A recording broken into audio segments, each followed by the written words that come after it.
Est-ce que ça y est? Tout le monde est bien rentré? Je vérifie. Hop, hop, hop.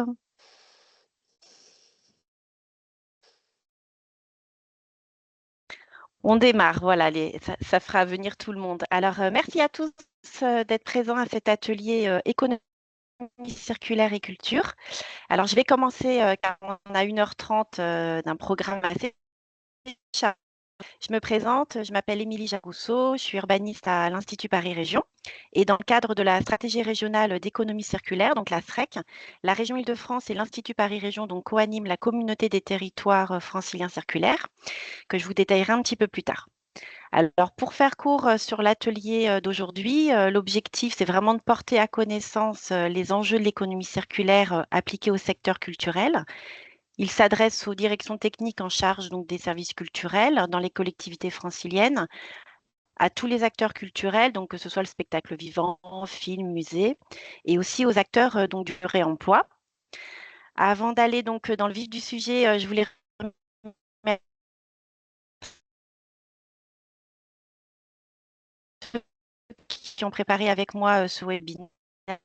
Céline Paris Région, notre partenaire pour cet atelier, et Karine Camor, donc, auprès de moi, qui organise donc à l'IPR cet événement. Et puis évidemment, un grand merci aussi à nos divers intervenants, Maxime Guedet, Marie Tuffier, Yann Domingue, Jean Peuchère et Stéphane Bender, qui vont nous détailler donc les enjeux et les spécificités de l'économie circulaire dans la culture en Île-de-France et nous faire part donc de leur retour d'expérience en tant qu'acteurs des lieux culturels, acteurs du réemploi et acteurs du territoire. Alors pour poursuivre l'introduction,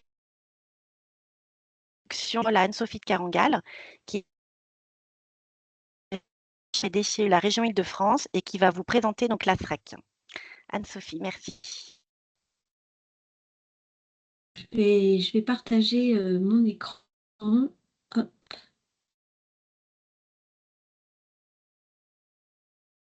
mettre en grand. Est-ce que c'est bon pour vous? Oui, Oui, c'est parfait. Bon, bonjour à tous. Donc, je vais introduire cet atelier de la Communauté des territoires circulaires consacré à la culture et à l'économie circulaire par la présentation en fait du cadre de cette initiative qu'a pris la région de créer cette communauté en lien avec l'IPR et notre stratégie régionale d'économie circulaire qui est le point de départ en fait de cette aventure. Alors, pour commencer, peut-être vous rappeler ce que c'est la stratégie régionale d'économie circulaire de la région Île-de-France. Cette stratégie, elle a été approuvée en 2020 par l'Assemblée régionale pour mobiliser l'ensemble des acteurs franciliens autour de ce sujet de la transition vers une économie circulaire. Donc l'ambition, c'est bien sûr d'aller vers d'une économie qui est linéaire, qui produit du déchet, qui gaspille, vers une économie circulaire plus sobre et plus responsable et économe en ressources. Cette stratégie, elle est portée par la région et elle vise 10 objectifs. Donc là, vous avez sur la slide les 10 principaux objectifs de la stratégie. Vous voyez qu'ils couvrent l'ensemble des secteurs emblématiques franciliens et dont fait Excuse-moi, partie. excuse-moi Anne-Sophie, est-ce que tu peux le mettre en format, en grand format? On voit mieux. Ah, excuse-moi. Là, je crois que tu es en mode présentateur. Ah oui, mais en fait, ça ne va pas se mettre.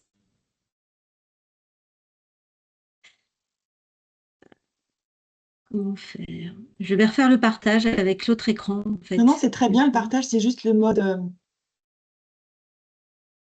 présentateur. Enlever le mode présentateur.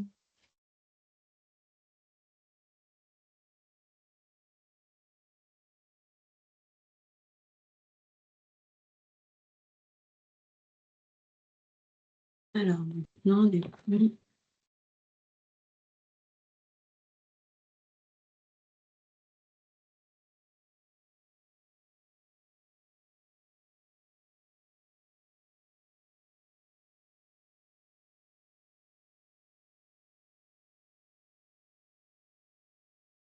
Donc, je le repartage parce que sinon, ça ne va pas fonctionner.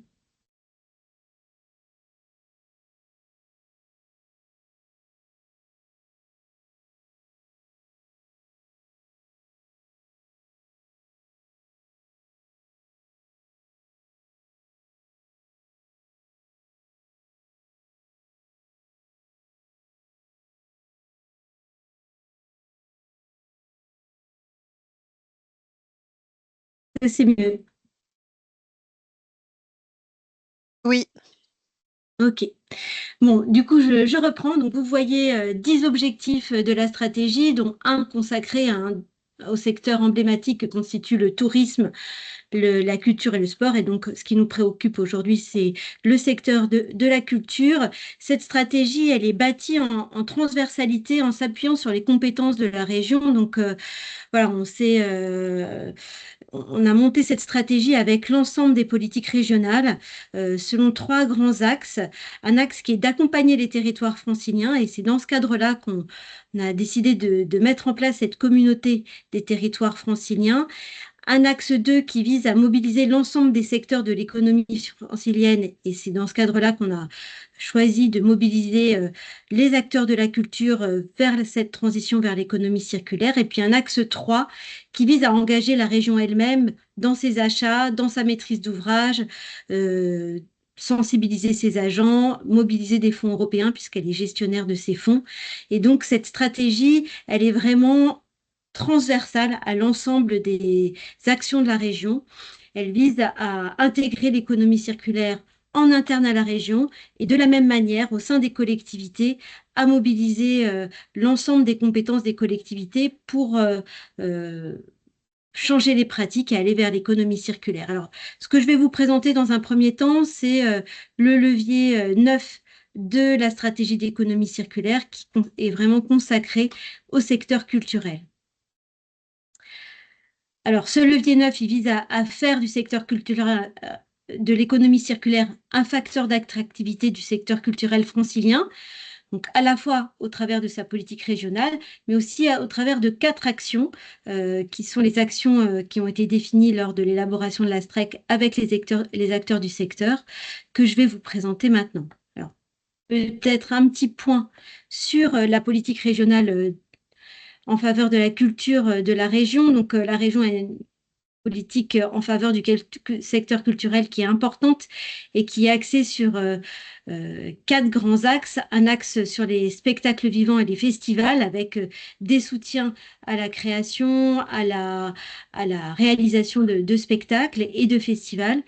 Un, un axe sur l'audiovisuel et le cinéma avec un fonds de soutien à l'audiovisuel et à la contribution au tournage sur le territoire francilien, et aussi un soutien à Film Paris Région, qui est notre partenaire aujourd'hui dans cet atelier, euh, au secteur également du livre et de la culture, et un soutien au patrimoine culturel. Grâce à l'ensemble de ces soutiens, on a du coup une communauté d'acteurs culturels qu'on peut, je dirais, sensibiliser et amener vers des pratiques plus circulaires. Comment s'organise l'action de la région dans le cadre de la stratégie? D'abord sur un axe qui est d'accompagner les acteurs. Et donc pour ça, l'action que la région a pu mener, c'est de soutenir des têtes de réseau, des acteurs qui vont accompagner, je dirais, l'ensemble des acteurs culturels sur leurs pratiques.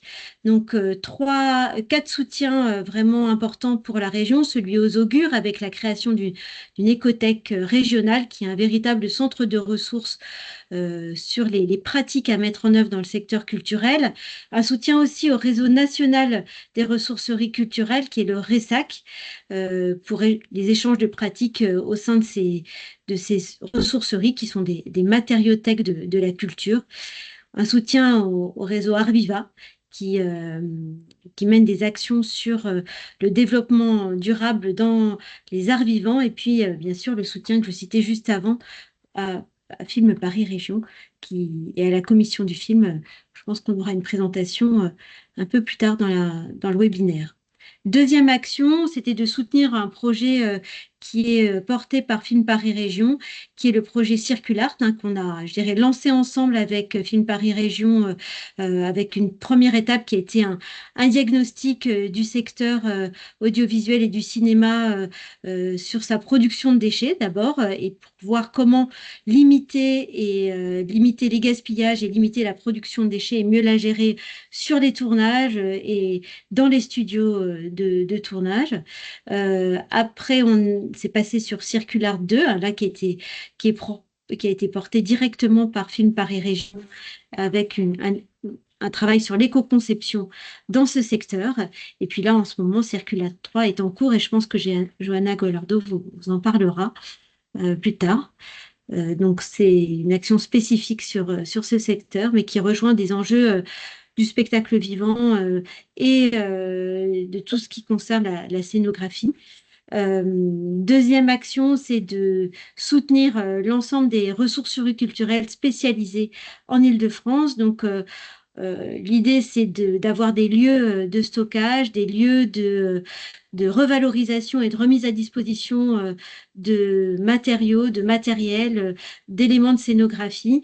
Et donc, on a 6 structures qui ont été financées par la région, Muto à Gennevilliers et à Plaisir, la Réserve des Arts à Montreuil, la ressourcerie du cinéma à Montreuil également, la ressourcerie du spectacle à Vitry, le théâtre de l'Aquarium qui a créé en interne sa propre matériothèque à Vincennes et Artstock, dont vous aurez le témoignage tout à l'heure, à Asnières-sur-Seine. Voilà pour on va dire les structures, les ressourceries et matériothèques structurantes en Île-de-France.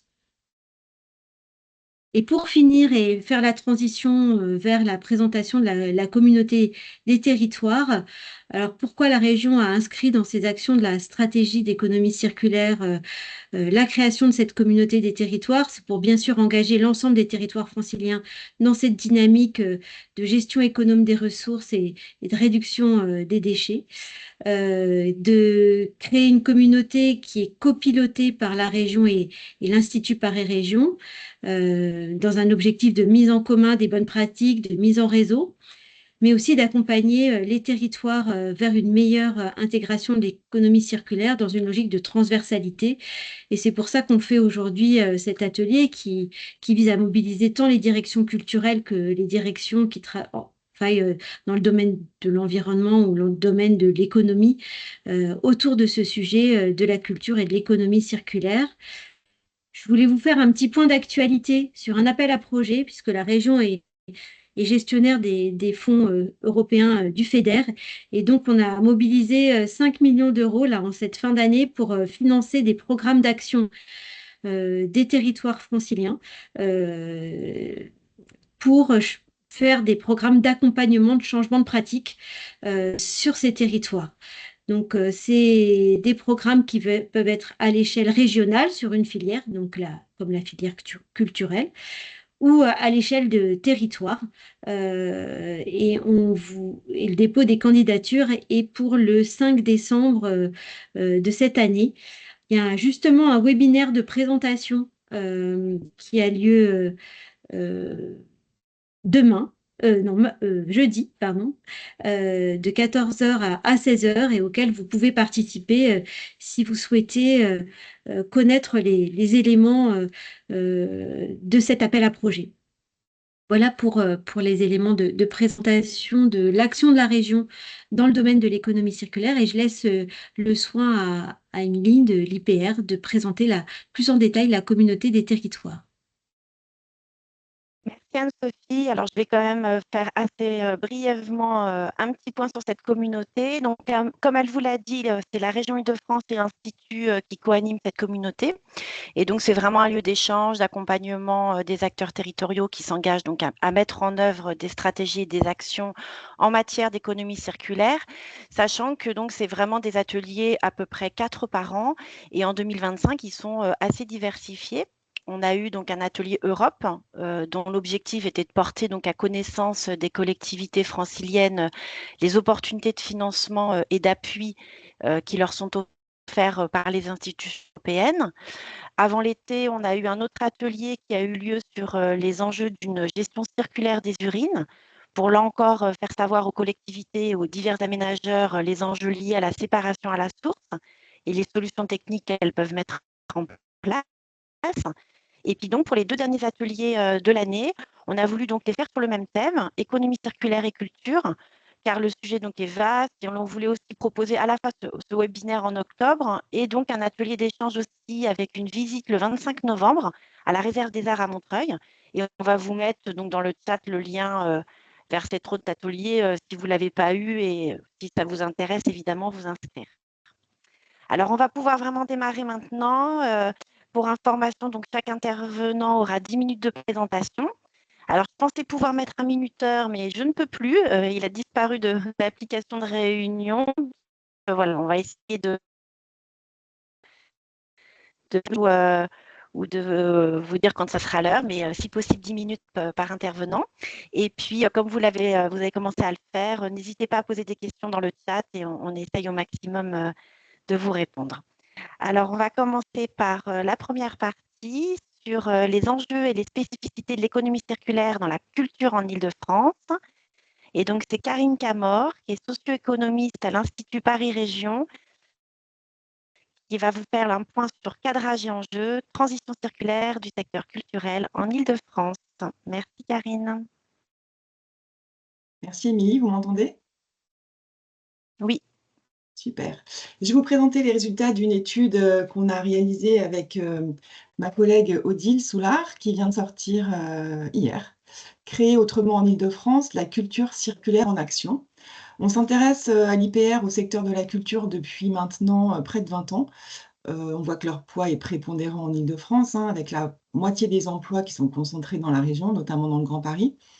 Et quand on parle de la culture ou des industries culturelles et créatives, on parle à la fois du spectacle vivant, de la musique, du cinéma audiovisuel, avec un quart des emplois, mais également de la publicité, de l'architecture, des bibliothèques. Voilà, ce sont des secteurs assez variés qui représentent 310 000 emplois en Île-de-France, avec 45% des emplois qui sont concentrés dans la région. On a également donc une forte densité culturelle, avec 310 cinémas, plus de 1000 bibliothèques, 230 musées et 450 salles de concert. C'est un écosystème qui est donc très riche et dense et qui prend conscience de son empreinte écologique et de la nécessité de la réduire. Le secteur émet 2% des émissions de gaz à effet de serre en France et le spectacle vivant génère près de 40 000 tonnes de déchets, avec les décors, les costumes, les matériaux techniques. Et le cinéma produit 1,7 million de tonnes de CO2. Quand on sait qu'une fiction représente 200 millions de tonnes, c'est 8 années d'émissions d'un foyer français. On voit que la création artistique repose sur une consommation importante de ressources et une offre culturelle abondante. Et cette profusion impose finalement de repenser le modèle de création. Comment appliquer les principes de l'économie circulaire au monde de la culture? On voit que l'économie circulaire peut contribuer de manière significative à l'action climatique en limitant la consommation de ressources en eau, en matières premières et en énergie, ainsi que la production de déchets pour réduire ainsi les émissions de gaz à effet de serre. Quand on regarde les 7 piliers de l'économie circulaire, donc 7 piliers définis par l'ADEME, on retrouve la sobriété et les achats durables, l'éco-conception et l'allongement de la durée d'usage avec le réemploi, la réutilisation et la sensibilisation des acteurs et des publics qui viennent justement modifier les comportements des usagers. Et on retrouve également la valorisation et le recyclage pour optimiser la fin de vie des ressources culturelles. Alors, pour illustrer cette circularité du secteur culturel, je vous propose un petit tour d'horizon des enjeux à travers des initiatives inspirantes en Île-de-France. Tout d'abord, l'éco-conception, qui est au cœur de la transition culturelle, notamment dans le cinéma audiovisuel, avec des efforts qui se concentrent sur les principaux postes émetteurs que sont le transport, les décors et l'énergie. C'est, comme disait Anne-Sophie, des politiques qui ont été accompagnées par la région Île-de-France et qui émerge comme Circulart, qui est porté par Film Paris Région et que Johanna va vous présenter juste après. Un autre exemple dans le spectacle vivant, avec la logique de surproduction qui accentue les impacts environnementaux. Et le théâtre de l'Aquarium, qui œuvre à la réduction de ces effets grâce à l'éco-conception, la valorisation des scénographies et dernièrement la création d'une ressourcerie scénographique avec les décors, les costumes et les accessoires qui sont triés, réparés et réutilisés afin de réduire l'impact environnemental des productions. Enfin, le réemploi, qui est également un levier essentiel des modèles circulaires, qui est largement influencé par le choix des prestataires. On a par exemple Paris Musée, qui regroupe 14 musées de la ville de Paris et qui engage une démarche ambitieuse d'économie circulaire avec le réemploi au cœur de sa stratégie. Tout ce qui est mobilier, socle, vitrine et éléments de scénographie sont récupérés et partagés d'une exposition à l'autre ou d'un musée à l'autre, ce qui évite des nouvelles constructions. Et cette mutualisation, elle est intégrée dès la rédaction des marchés publics avec les scénographies afin de permettre vraiment de concevoir des expositions réutilisables. Et la Réserve des Arts, également, première recyclerie culturelle en France qui vient de s'installer à Montreuil. Elle accompagne les professionnels dans l'éco-conception et le réemploi de matériaux pour les productions artistiques et l'événementiel. Et elle collecte, trie et valorise des matériaux qui sont issus des activités culturelles afin de leur offrir une seconde vie à travers le réemploi. Elle accompagne également les professionnels via des formations et sensibilise aux enjeux de la circularité. L'approvisionnement énergétique qui constitue également un défi pour les lieux culturels. L'économie circulaire implique une gestion plus sobre des bâtiments. Et on a un exemple emblématique, un collectif de 4 lieux culturels indépendants de Seine-Saint-Denis, le 6B, Main-d'œuvre, la Villa Médicis et les Poussières, qui se sont associés et qui ont lancé le projet Green Common, qui vise à produire de l'énergie solaire en équipant leurs espaces de panneaux photovoltaïques et qui prévoit la création d'un fonds culturel, un fonds d'énergie culturelle pour soutenir des initiatives artistiques locales, tout en allégeant leurs factures énergétiques. Et dans l'événementiel, enfin, des grands événements comme les JO ou Rock en scène qui recourent à des solutions alternatives au groupe électrogène diesel et qui se raccordent au réseau public d'électricité afin de réduire leur empreinte carbone. Vers une culture zéro déchet, on voit que la gestion des déchets est un enjeu important, notamment dans le secteur du cinéma audiovisuel. Les aides du CNC sont désormais soumises à une éco-conditionnalité. Les productions doivent fournir un double bilan carbone, prévisionnel et définitif. Tout cela pour encourager des pratiques plus durables, notamment en matière de gestion et de recyclage des déchets. Et pour accompagner cette transition, la PME Fin de Déchets, qui intervient directement sur les lieux de tournage pour collecter et gérer les déchets afin de faciliter la mise en œuvre de solutions concrètes et responsables. Dans le secteur de l'édition également, on voit un usage de papier certifié qui est désormais majoritaire, mais au-delà de ça, l'enjeu il reste fort sur le gaspillage et la réduction des invendus, comme le montre l'implication de la maison d'édition Rue de l'Échiquier à Paris avec des impressions locales et du papier durable, des dons à des structures solidaires comme Emmaüs, ainsi qu'une ligne éditoriale engagée. Enfin, le poids caché du numérique et du transport, on s'aperçoit que la culture est étroitement liée au numérique et il constitue le premier poste mondial de consommation de données sur Internet, qui génère 4,4% des émissions nationales de gaz à effet de serre. La transition écologique du secteur culturel, elle implique donc une sobriété numérique à chaque étape de la création, la diffusion, la conservation et l'archivage. Des initiatives sont lancées, comme par exemple Carnot Computing, qui valorise la chaleur des serveurs, qui montre la voie. La mobilité des publics également, qui constitue la principale source d'émissions de gaz à effet de serre du secteur culturel et qui représente 45% du bilan carbone des salles de spectacle, jusqu'à 75% pour les festivals, 90% pour les cinémas et même 99% pour un musée comme le Louvre.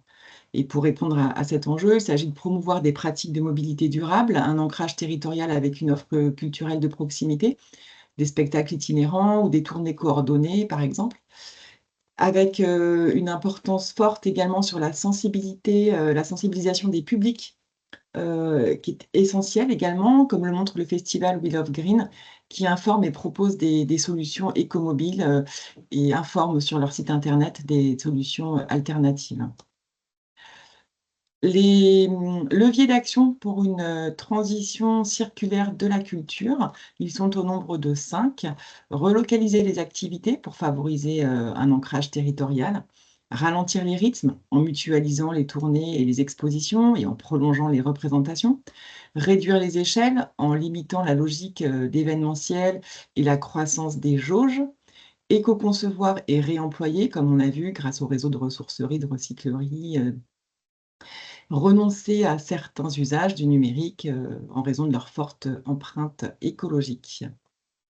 Pour en savoir plus, on vous a mis un certain nombre de références que vous pouvez retrouver également sur les sites des différents partenaires. Je vous remercie beaucoup.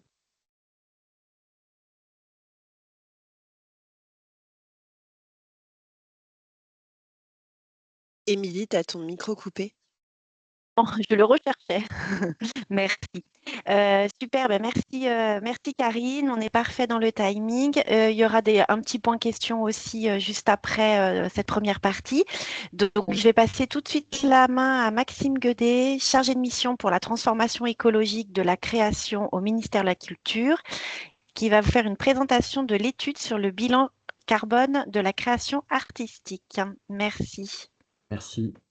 Bonjour à toutes et tous. Alors, je vais partager mon écran.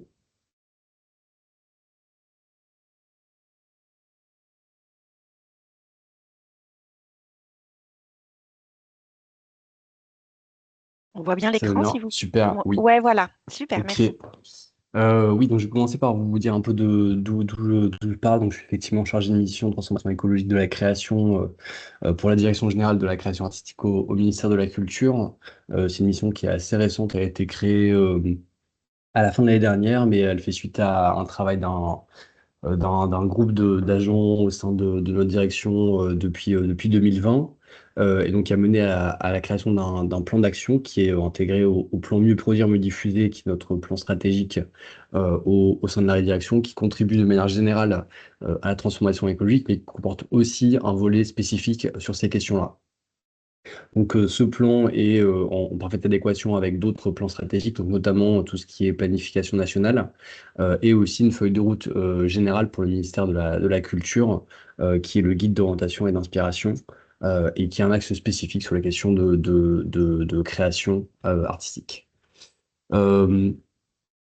Donc le but de ce plan d'action, il est double. Il est déjà de contribuer à la baisse des émissions, donc comme n'importe quel secteur, mais aussi de gérer l'inévitable, donc c'est-à-dire d'assurer la robustesse du secteur à long terme, en essayant d'un côté de répondre aux problématiques spécifiques de notre secteur d'activité, tout en conservant bien les valeurs du secteur et notamment la liberté de création. Euh, Notre philosophie générale, c'est bien de favoriser l'appropriation du sujet par chacun, donc de s'appuyer sur la formation, de faire en sorte que toutes ces questions-là soient bien intégrées par les professionnels et par les structures. Et donc pour ça aussi, de favoriser le collectif, la coopération, et de faire en sorte que ce soit bien un élan collectif vers une transformation du secteur. Donc ce plan d'action est assez complet et on essaye aussi de s'attaquer à l'ensemble des impacts que le secteur de création pourrait avoir sur notre environnement. Donc il y a bien sûr des actions de formation en lien avec les opérateurs de compétences, la démarche de référentiel carbone et l'étude sur le bilan carbone que je vais vous présenter juste après. Une conditionnalité aussi de nos aides publiques qui est le CACT en lien avec les collectivités territoriales, bien sûr. On accompagne aussi, comme la région, tout un ensemble de structures ressources pour la transition et d'autres actions, notamment des résidences de création en lien avec des professionnels de la transformation écologique, dont les lauréates sont bientôt connus pour cette édition. Donc je vous présente maintenant les résultats de l'étude qu'on a menée sur l'empreinte carbone de la création artistique. Notre objectif, c'était de pallier au manque de données sectorielles. Donc, on ne connaissait pas cette empreinte, on ne connaissait pas non plus les postes d'émission principaux. On avait quelques hypothèses qui sont parfois avérées erronées. Ensuite aussi, notre objectif, c'était de limiter les coûts d'évaluation. Un bilan carbone, c'est 10 000 euros en moyenne. Et beaucoup de structures se lançaient de manière volontaire dans cette démarche. Donc, on a voulu mener une démarche collective pour éviter que toutes les structures s'en saisissent et qu'elles puissent profiter de ce travail collectif. Ensuite, l'objectif était de connaître les leviers d'action pour mener à bien la transformation écologique, donc en connaissant notamment donc, les différents postes d'émission principaux et aussi structure par structure. Et enfin, dernier objectif, c'était de favoriser la montée en compétences et les démarches collectives. Donc la méthode, ça a été de passer, en tout cas de mettre en position de responsabilité les associations représentatives de nos structures labellisées, donc ce sont les CDN, les pôles cirque, etc.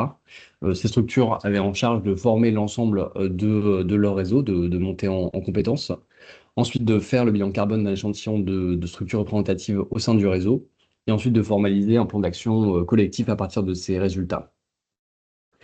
Donc, au niveau des constats, le diagnostic est assez important parce que les résultats sont assez éloignés des hypothèses de départ.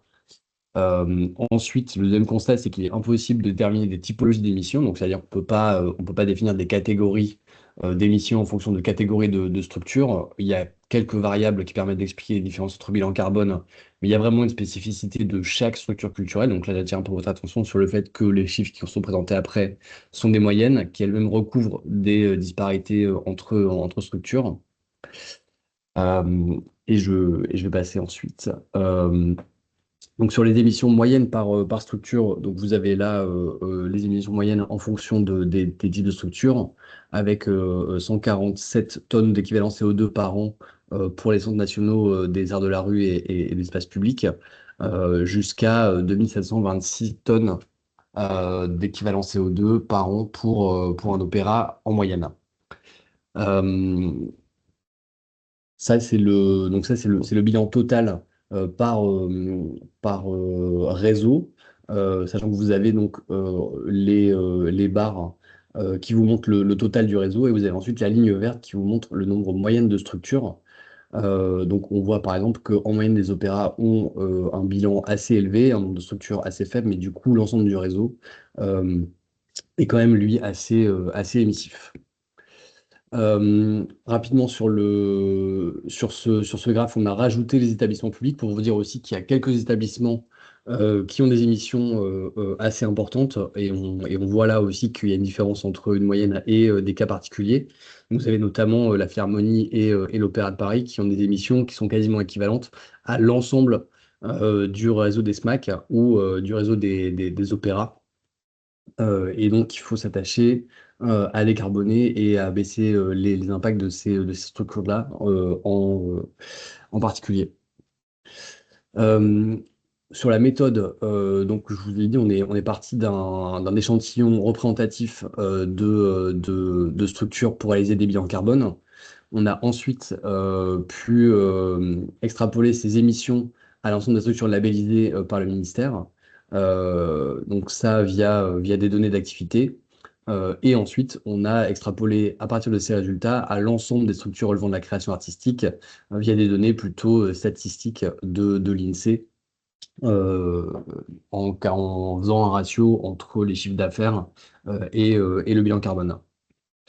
Ce qui nous donne un résultat qui est le suivant, qui est que l'empreinte carbone totale du secteur de la création est de 9,5 mégatonnes, ce qui représente 1,5% de l'empreinte carbone française, donc ce qui n'est pas négligeable, avec 7 mégatonnes pour le spectacle vivant et 2,5 mégatonnes pour les arts visuels.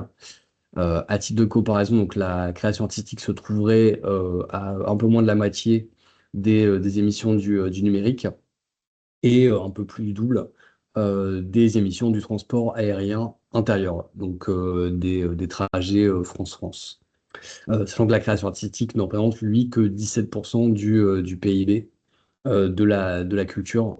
On ne connaît pas encore donc, le bilan carbone total de la culture, mais d'autres démarches similaires sont en cours au ministère de la Culture. Et on pourra, je pense, d'ici quelques années, connaître le chiffre total des émissions du secteur culturel. Donc dans le détail, et je pense que c'est là un peu le point le plus important de cette présentation, donc qui est la répartition des émissions poste à poste, en moyenne sur le secteur du spectacle vivant. Donc on voit bien que les mobilités représentent quand même une part majoritaire des émissions, donc 38%, quasiment 150% si on ajoute le déplacement des artistes, donc à 9%, et le déplacement des salariés à 6%.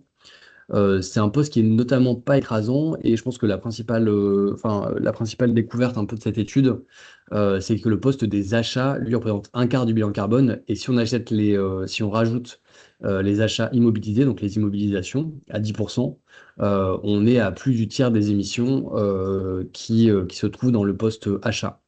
Ce qui est pour nous rassurant parce que autant le poste sur la mobilité des spectateurs est un poste qui est vu comme difficile à réduire du côté des structures, même si il y a en fait des leviers qui permettent de le faire. Le poste achat, notamment via l'éco-conception et l'économie circulaire, lui, est un poste qui est directement attaché au cœur d'activité des structures et donc pour lesquelles elles ont réellement une prise en termes de baisse d'émissions. Donc voilà pour le bilan carbone du spectacle. Je passe sur le bilan carbone des arts visuels. En vous disant que là, pour les arts visuels, c'était un peu plus compliqué. On a une observation qui est moins précise que sur le spectacle vivant. Donc, on est un peu moins assuré de la réalité de ces chiffres-là. En tout cas, ils ne reposent que sur l'observation directe de nos labels, donc les fonds régionaux d'art contemporain et les centres d'art contemporains d'intérêt nationaux. Donc, il n'y a pas dedans des données de production d'œuvres, des données non plus de diffusion pour les galeries. Et pour ces acteurs-là, pour le coup, la mobilité des visiteurs présente plus des deux tiers des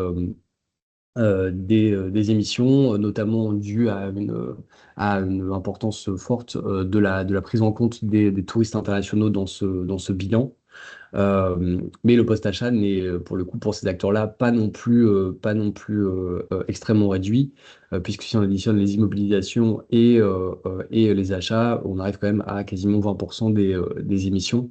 Et donc un poste qui est assez important et sur lequel, là encore, les structures ont une prise et des solutions directement accessibles. J'arrive à la fin de la présentation et Oui. du temps qui m'a été imparti. Donc vous dire qu'à partir de ça, nous, on va mettre en ligne déjà l'étude prochainement sur le site du ministère de la Culture. Les référentiels de chaque réseau de structure sont déjà en ligne. Et donc tout ça va nous permettre de créer un outil d'estimation des émissions de gaz à effet de serre accessible pour toutes les structures de la création. Et ensuite, cette étude va nous permettre, nous, d'adapter nos politiques publiques, sachant que on a d'ores et déjà, notamment via l'éco-conditionnalité, commencé à mettre en place des actions de réduction de cette empreinte avec un objectif de réduire de moitié ces émissions d'ici à 2030, comme nous le demande la troisième stratégie nationale bas carbone. Voilà, merci beaucoup pour cette écoute.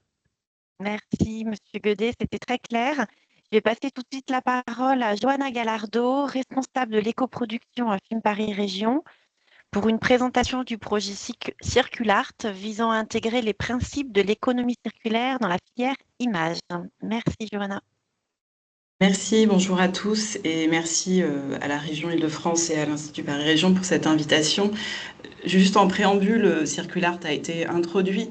Je voudrais dire que c'est ce genre de coopération, d'initiation de par une collectivité, un territoire qui est venu vers nous pour justement introduire la notion d'économie circulaire dans la filière cinéma et audiovisuel qu'on représente aujourd'hui. Enfin, on n'est pas les seuls.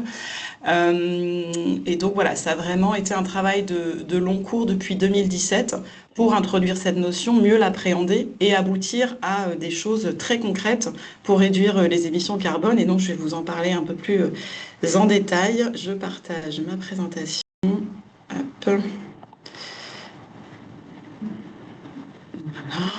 Et on va faire comme ça. Hop. Est-ce que vous voyez bien? Oui, c'est OK. Mais en Juste plan. agrandir. Voilà, ça arrive. Voilà. Parfait, merci. Donc c'est un projet qui est soutenu, qui a été initié par la région Île-de-France et qui est soutenu aussi en parallèle par l'ADEME, que je ne présente pas. Donc Circulart 3, pour aller tout de suite dans le vif du sujet, on a vraiment trois objectifs qui reflètent, enfin voilà, qui sont en cohérence avec ce qui a été dit juste avant. Notamment sur la politique achat, donc sortir du réflexe de fabrication et de partir du neuf pour créer à partir du disponible. Et pour cela, il faut évidemment accroître la sensibilisation des professionnels, la volonté voilà, de changer un peu les pratiques, mais en apportant de la sensibilisation, la compréhension des enjeux, des chiffres et des solutions. On s'est concentré voilà, en évoluant dans le projet sur le studio, qui sont partenaires de ce projet avec qui on travaille. Et parce que vraiment, c'est le lieu de fabrication des décors. On peut fabriquer un décor dans un studio et tourner aussi à l'extérieur. Et comme c'est un lieu fixe, voilà, on peut sensibiliser les équipes, travailler sur le tri des déchets et donc plus largement la réduction de l'impact carbone, parce que voilà, on est au cœur de la construction de l'atelier. Et évidemment, le troisième enjeu, c'est s'adapter de façon plus large à la transition écologique sur les années à venir. Et notamment, ça a été mentionné aussi, la réglementation, côté CNC notamment, qui se déploie de plus en plus. Je voulais vous partager des chiffres clés qu'on a sortis justement grâce aux études de Circulart, grâce aux différents soutiens, pour appréhender ces notions-là et que les professionnels soient sensibilisés. Donc le premier, pour vous donner une idée, vous le connaissez peut-être déjà, c'est qu'un film, c'est quand même 15 tonnes de déchets.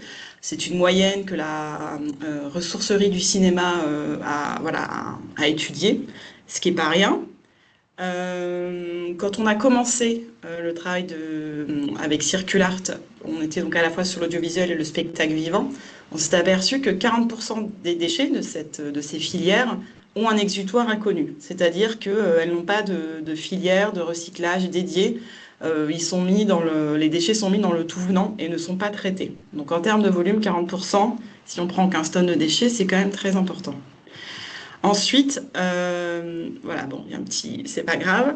Les décors représentent 20% de l'impact carbone d'un tournage, donc c'est pas rien, et c'est pour ça aussi que on s'est concentré sur cet aspect décor, construction, déconstruction. Donc c'est des chiffres qui viennent de EcoProd, l'association nationale de référence sur la sensibilisation de la filière image sur la transition environnementale.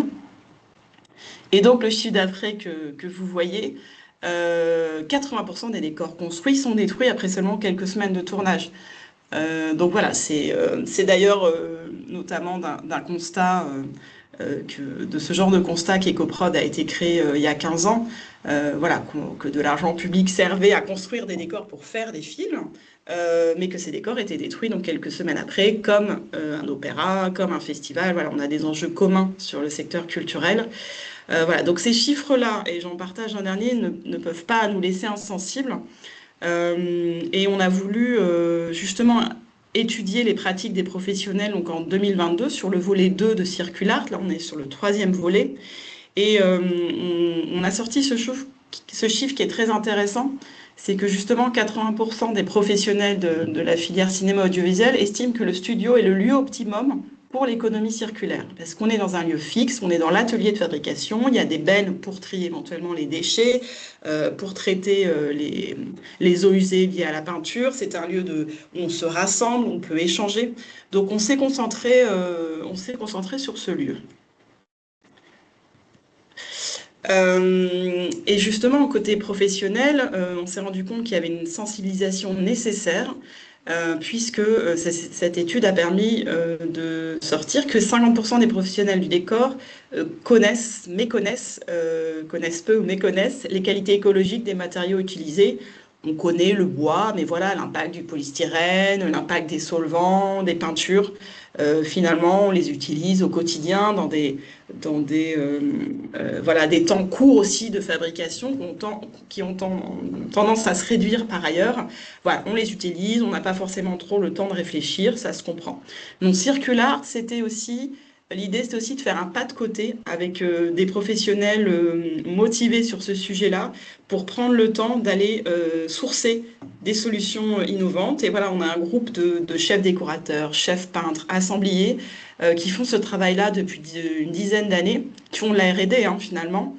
Et donc, grâce à Circulart, on a synthétisé ou détaillé justement l'ensemble de ces bonnes pratiques qui ont été identifiées, qui sont déjà mises en place, on va le voir rapidement. Et donc, on sort là, donc la semaine prochaine, elles seront en ligne normalement le 15 octobre sur notre site. 6 fiches. Alors, il y en a déjà la fiche numéro 2 qui est déjà sortie sur notre site. On pourra vous mettre le lien et vous la partager. Donc, 6 fiches vraiment pratiques, des fiches métiers très concrètes sur. Alors, la numéro 1, elle pose un peu les grands enjeux du décor. Sachant que ces pratiques sont applicables aussi pour le spectacle vivant, hein, voilà, c'est vraiment la construction de décors éphémères, j'allais dire, avec notamment, on a vraiment centré sur la feuille décor, ce fameux panneau de bois qu'avant on gardait, qu'on construisait, qu'on stockait, qu'on réutilisait, qu'on a eu tendance fortement à détruire. Et post-Covid, le prix du bois ayant augmenté de 20 à 30%, et évidemment avec les enjeux environnementaux, on revient à des bonnes pratiques de conserver ces feuilles décor sur lesquelles on peut coller des briques, de la pierre, une cheminée, tout ce que vous voulez, du papier peint, pour les stocker, ce que fait notamment la ressourcerie du cinéma et les studios qui commencent en Île-de-France à le faire, mais aussi en France. Voilà, pour les conserver et les relouer, les réutiliser. Donc voilà, je vous laisse découvrir les 6 thématiques très précises et je vais vous détailler rapidement une petite fiche. Donc voilà, il y a vraiment toutes ces fiches s'articulent autour de la notion du design inversé, j'en parlais dans les objectifs, c'est-à-dire de ne plus partir ou d'éviter de partir du neuf, mais de l'existant, des matériaux déjà présents notamment dans les ressourceries, on va en parler. Et donc il y a cette notion de design inversé, concevoir son décor en fonction des matériaux qui sont déjà disponibles ou qui peuvent être réutilisés. Voilà, donc on vous a mis les noms des 3 experts, chefs décoratrices, chefs peintres et chefs sculpteurs qui ont travaillé fortement sur ces fiches, qui sont donc gratuites, en ligne. En français, elles vont être aussi disponibles en anglais, parce qu'on travaille aussi beaucoup avec l'international, notamment avec EcoProd. Et puis, ces professionnels sont dans des réseaux internationaux de chefs déco, mais pas que cinéma, hein, je le répète. Voilà. Et voilà, un petit exemple pour faire rapide, c'est notamment sur le film Maria, qui est sorti en 2024, qui a eu d'ailleurs le prix EcoProd au Festival de Cannes. Vous avez le plan, la photo, le dessin, pardon, du décor de l'appartement. Donc c'est ce film qui parle du tournage assez malheureux d'un dernier tango à Paris. Donc c'est l'appartement dans lequel se passe le tournage qui est raconté dans le film. Et à droite, vous avez en violet donc les panneaux, les feuilles décor qui ont été réutilisées, les feuilles répertoires qui ont été louées pour construire cet appartement. Et en fait, 80% du décor de ce film vient de récupération, a été éco-conçu. Donc, on voit que sur une production, sur un film, voilà, plutôt à petit budget, un film artistiquement exigeant et ça ne se voit pas à l'écran, on arrive à faire de l'éco-conception et cet exemple est très positif, très encourageant. On va pas s'arrêter là, on va aussi travailler sur les costumes responsables, donc la fiche va aussi bientôt sortir dans l'automne. Et ça aussi, c'est un enjeu qui est commun, évidemment, pas seulement au cinéma, mais aussi à l'opéra, au spectacle vivant, etc., au théâtre. Donc vraiment, toute une réflexion sur l'usage, le réusage, le réemploi des costumes, la location, mais aussi, on n'y pense pas, les fibres. Quelles fibres on utilise, les fibres naturelles, les fibres qui se recyclent. Voilà, faire un état des lieux de tout ça, parce que c'est un sujet qui a été très peu abordé finalement. Et peut-être on aura l'occasion d'en reparler, puisque j'en parlais en introduction. On fait un gros groupe de travail avec les studios en Île-de-France qui sont déjà sur ces sujets-là, notamment le sujet de stockage de décors, de feuilles décors sur leur plateau. Et de sortir un livre blanc qui s'appellera le studio de tournage de demain, le studio responsable, voilà, en lien avec les recommandations, les référentiels CNC, les différents labels qui sont sortis, voilà, pour les coproductions dans la filière cinéma audiovisuel, évidemment les studios en Île-de-France, pour vraiment avoir voilà, des outils éco-responsables et travailler sur ce lieu, ce hub d'éco-responsabilité. Voilà, j'ai terminé. Je vous remercie pour votre attention. Merci beaucoup, Johanna. Alors, on va pas avoir le temps de prendre des questions pour le moment, on est en retard, mais n'hésitez pas dans le chat, on essaye de vous répondre au maximum. Je vais passer directement donc à la deuxième partie sur tout ce qui est parole d'acteur et retour d'expérience. Et donc, pour les acteurs des lieux culturels, il y aura Marie Tuffier, consultante EcoAct, présentation de l'étude sur l'adaptation au changement climatique des musées, coécrite avec les augures. Merci Marie pour le retard parce que vous devez normalement nous quitter à 10h30. Pas de souci, merci beaucoup, Émilie. Alors, je vais partager mon écran. Est-ce que vous voyez bien? Oui, c'est bon. Oui. Super. Parfait. Alors, bonjour à toutes et tous. Moi, je m'appelle Marie Tuffier, je suis consultante senior spécialisée sur les enjeux d'adaptation au changement climatique chez Schneider Electric Advisory Services, anciennement EcoAct. On vient tout juste de changer de nom. Et donc, on accompagne souvent des acteurs du monde culturel, notamment des musées, sur leurs enjeux à la fois d'atténuation et d'adaptation au changement climatique de plus en plus. Et donc, c'est dans ce cadre qu'on s'est interrogé sur les enjeux d'adaptation des musées en France. Et donc, cette intervention, elle s'inscrit dans finalement la continuité des réflexions sur l'économie circulaire, puisque les enjeux de circularité, ils sont aussi à considérer en tenant compte d'un climat qui va changer, qui change déjà, et qui sera réchauffé en 2100 de 4 degrés si on suit la TRAC, qui est le cadre de référence proposé par l'État. Donc, juste rapidement, pour vous parler de l'étude qu'on a réalisée, on ne l'a pas réalisée seule, on l'a réalisée avec le cabinet Les Augures, dont on parlait au début du webinaire, donc avec notamment Laurence Périlla et Camille Penn. Et de notre côté, on était 3 à réaliser l'étude, avec Martin Osnac, Clément Chevalier et moi-même. Je vous mettrai dans le chat l'enregistrement de la présentation qu'on a faite de cette étude au Théâtre de l'Odéon. C'était fin septembre. Peut-être que certains et certaines étaient là, mais je vais quand même vous remettre le lien et le lien vers l'étude, bien sûr. Donc concrètement, cette étude qui est sortie donc, courant septembre, elle se divise en 3 grandes parties. La première, c'est une analyse de l'exposition des musées, donc des 1225 musées de France, donc labellisés musées de France, aux effets du changement climatique. C'est une première étude, c'est un premier screening, en fait, une analyse assez globale de certains aléas climatiques qui peuvent impacter les musées.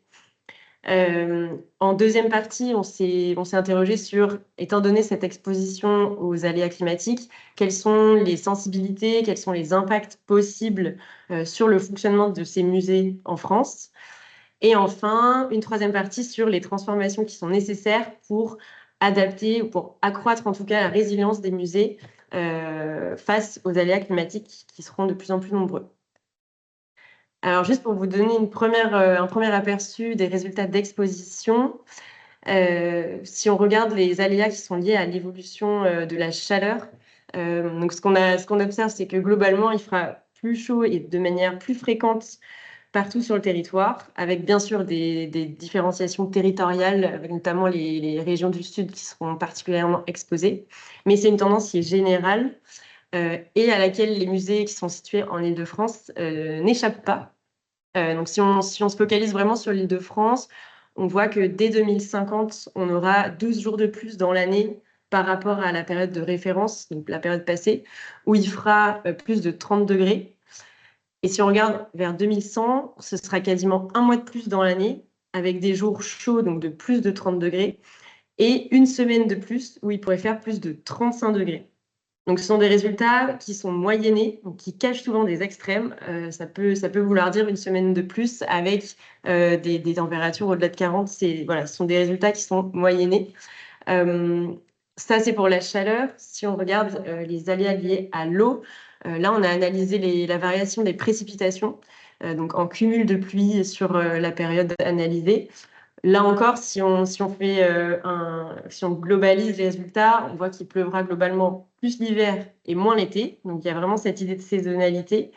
Et là encore, en Île-de-France, c'est une tendance qui est aussi observée avec l'hiver dès 2050, un accroissement des cumuls de pluie d'environ 28%, et on passe à 33% à l'horizon 2100. Et sur la période de l'été, là, on a une réduction des volumes de pluie. Donc, quand il pleut moins en termes de volume. Et donc là, l'été, c'est sur juin, juillet, août. À l'horizon 2100, on observe une diminution de 22% des quantités d'eau. Ça, c'est pour les aléas liés à l'eau. Si je vous montre un petit aperçu pour un aléa lié au sol, donc qui est le retrait-gonflement des argiles, là, c'est intéressant aussi de focaliser l'attention sur l'Île-de-France, puisqu'on voit qu'il y a un tiers des musées du portefeuille qu'on a analysé qui sont exposés moyennement ou plus fortement à l'aléa RGA. Donc, ça fait 44 musées sur les 133 musées de France de l'Île-de-France, enfin de la région Île-de-France. Et donc, ça fait de cette région une des 3 les plus concernées par ce phénomène de retrait-gonflement des argiles avec des impacts sur les bâtiments, notamment des fissures diverses. Ça, c'est l'aperçu en termes d'exposition. Maintenant, on s'est posé la question de concrètement quels impacts ça peut avoir sur le fonctionnement d'un musée. Donc, on s'est posé la question de manière générale pour un musée. L'idée, c'est qu'il y a le périmètre direct du musée, donc c'est-à-dire le site, ses éventuelles réserves, ses éventuels entrepôts. Et là, il y a plusieurs enjeux qui peuvent être impactés à la fois par la chaleur, par l'eau, comme le confort, la sécurité des agents et des visiteurs sur le site lui-même, les conditions aussi de conservation des œuvres, à la fois les œuvres exposées et des œuvres qui sont situées en réserve, avec certaines œuvres qui peuvent être plus ou moins sensibles en cas de variation de la température ou du taux d'humidité, comme des œuvres notamment en bois, textile, etc. Donc un enjeu sur les personnes, un enjeu sur les œuvres, aussi des enjeux sur la gestion des ressources, donc les approvisionnements en électricité, en énergie, en eau. Il y a aussi, donc ça, ce sont les impacts vraiment directs. Il y a aussi d'autres impacts qui peuvent venir perturber l'activité du musée, qui ne sont pas forcément sur le lieu même du musée, mais ça peut être des impacts sur les réseaux, donc à la fois tout ce qui est lié à l'énergie, aux télécommunications, au transport, pour se rendre au musée, pour en partir, aux fournisseurs de biens et de services, aux services de secours, etc. Là, l'idée, c'est vraiment avoir un peu cartographié les impacts possibles sur l'activité des musées. Donc, ça fait une multitude d'enjeux qui peuvent se traduire aussi en termes de conséquences financières sur l'activité de ces sites, bien sûr, à la fois via une hausse des coûts de fonctionnement, donc, par exemple liée à la facture d'énergie. Hein, si on climatise, si à court terme, une des solutions, c'est accroître la climatisation, ça va avoir forcément une répercussion sur les coûts, une hausse des coûts aussi d'entretien et de maintenance du bâtiment, des équipements dont il dépend. Une hausse des coûts assurantiels aussi, mais aussi des coûts d'investissement qui peuvent augmenter, notamment si on engage des rénovations du bâtiment, par exemple. Alors, en parallèle de cette évolution sur les coûts, on peut avoir des conséquences, bien sûr, sur les revenus des musées, qui seraient plutôt impactés à la baisse en cas de fermeture ou d'adaptation des plages d'ouverture, peut-être plus courtes en cas de forte chaleur. Ou en cas de baisse de la fréquentation, si une voie est obstruée et que les visiteurs ou les agents d'ailleurs ne peuvent pas se rendre sur le musée. Donc ça, c'est un aperçu des impacts. Là, on voulait aussi vous montrer quelques solutions qui sont mises en œuvre dans la région par les principaux musées qui ont été interrogés dans le cadre de notre étude. Par exemple, pour lutter contre la chaleur, on a le Palais de Tokyo qui a déjà mis en place plusieurs types d'actions. Juste pour situer un petit peu le Palais de Tokyo, c'est la construction du bâtiment qui date des années 30, avec des températures intérieures qui peuvent monter jusqu'à 37-38 degrés. Donc là, il y a un travail sur l'adaptation des horaires en été pour accueillir le public plus tôt le matin ou plus tard le soir. Différents moyens aussi de mieux capter le ressenti de la chaleur, donc avec des différents thermomètres installés dans plusieurs espaces du musée. La fermeture de certains espaces d'exposition aussi, notamment sous les verrières en cas de forte chaleur. Et la création d'un parcours d'été rafraîchi en 2023 pour essayer de faire cheminer le public en sous-sol et donc le faire bénéficier d'espaces qui sont plus frais. Donc ça, c'est aussi des stratégies qui sont mises en place dans le musée du Louvre ou par le musée d'Orsay. Il y a aussi un travail qui est mené en ce moment par le musée d'Orsay et de l'Orangerie sur l'amélioration des conditions de travail. Et donc là, c'est un travail qui est fait avec les équipes du site.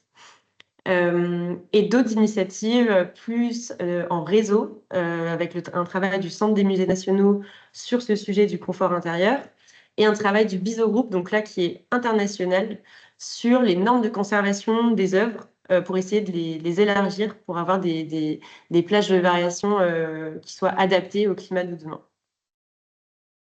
Ça, c'est d'autres exemples d'actions donc face aux aléas liés à l'eau, notamment pour les musées qui sont situés en bord de Seine et qui sont soumis à un risque de crue et d'inondation.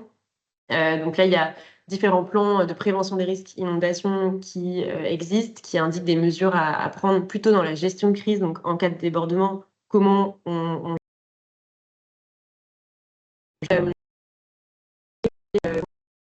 l'ouvre. Il y a aussi un nouveau centre donc à Liévin de conservation des œuvres qui a été inauguré en 2019 pour conserver une grande partie des collections qui avant étaient situées dans des réserves sur le site du Louvre dans Paris, donc inondables. Il y a des travaux aussi liés aux fortes pluies mis en œuvre plutôt par le Palais de Tokyo, qui là aussi est exposé à cet aléa, étant donné qu'il y a des verrières qui sont peu étanches, qui datent des années, encore une fois, qui sont assez anciennes et qui ne sont pas adaptées à des volumes de pluie accrus l'hiver, par exemple. Et donc, différents travaux qui sont en train d'être pensés sur ces verrières. Donc, c'est différents types d'actions qui sont mises en place aujourd'hui, qui sont pour la plupart plutôt des actions de gestion de crise. Et l'idée, c'est qu'on travaille avec ces différents musées pour essayer de les emmener vers plutôt de l'anticipation, si possible, ou en tout cas adapter leur plan existant de gestion de crise pour un futur où il faudra potentiellement l'activer de manière plus fréquente. Pour conclure, on a dégagé 5 grands axes de transformation avec les augures. Pour aider les musées à accroître leur résilience. Donc, il y a un chantier sur l'adaptation de l'organisation interne du musée, avec par exemple la question des horaires de travail. Il y a un chantier sur l'adaptation des bâtiments eux-mêmes, l'adaptation des conditions de travail et d'accueil aussi des visiteurs. Et enfin, adapter la gestion des collections et des réserves, donc un travail centré sur les œuvres. Et finalement, un travail sur les programmations et les missions des musées, puisque finalement, dans cette étude, ce qu'on s'est demandé, c'est aussi finalement, dans 2050 et 2100, qu'est-ce que sera un musée dans une France, dans ce nouveau climat, et quel rôle pourra-t-il jouer dans la société de demain? On voit aujourd'hui déjà qu'il y a des musées qui font office de lieux refuge en cas de forte chaleur. Donc c'est le questionnement de comment faire de ces lieux qui sont des lieux de mémoire, de connaissance et de médiation, des lieux qui soient aussi au service de la société et du territoire et qui aident aussi à la protection des personnes. Je vous remercie. Merci beaucoup, Marie Tuffier. Avec plaisir. On va passer donc à la suite avec, pour les acteurs du réemploi, Yann Domange, directeur général Artstock Ressourcerie culturelle, venir sur scène.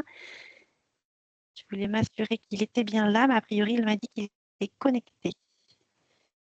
Si, il est connecté normalement et je vais partager sa présentation. D'accord. Pour les personnes qui veulent profiter des quelques minutes encore où Marie est avec nous, vu qu'elle doit nous quitter avant la fin du webinaire, n'hésitez vraiment pas à du coup poser vos questions du coup dans le chat. Et puis en effet, on vous transmettra l'enregistrement qui a été fait au Théâtre de l'Odéon que j'ai suivi et qui était vraiment très très riche en enseignement. Merci. Je vous partage. C'est bon, vous la voyez? Oui. Super.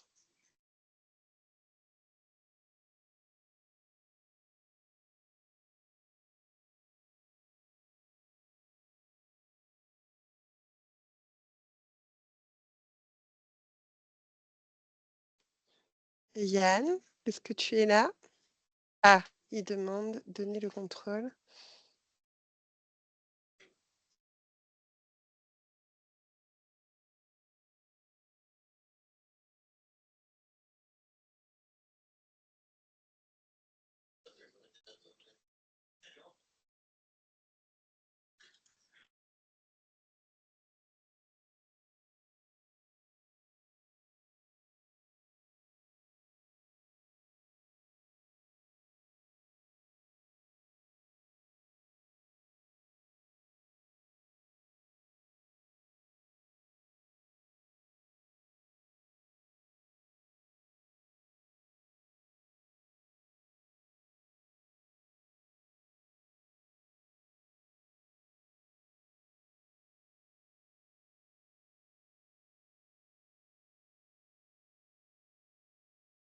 À présent, Yann Domange.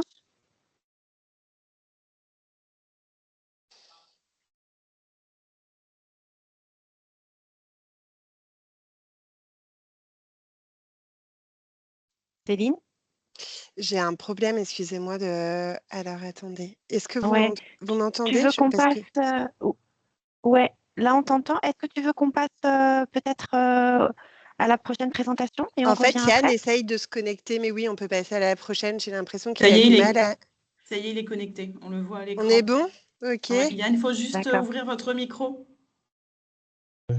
C'est bon, Voilà. là, je suis autorisé, là, ça y est, c'est bon. Excusez-moi. Tant Non, mieux, c'est merci. nous. Voilà, ça y est, désolé. Donc, moi, je suis Yann de Mangelab, effectivement membre fondateur de l'association Arstock.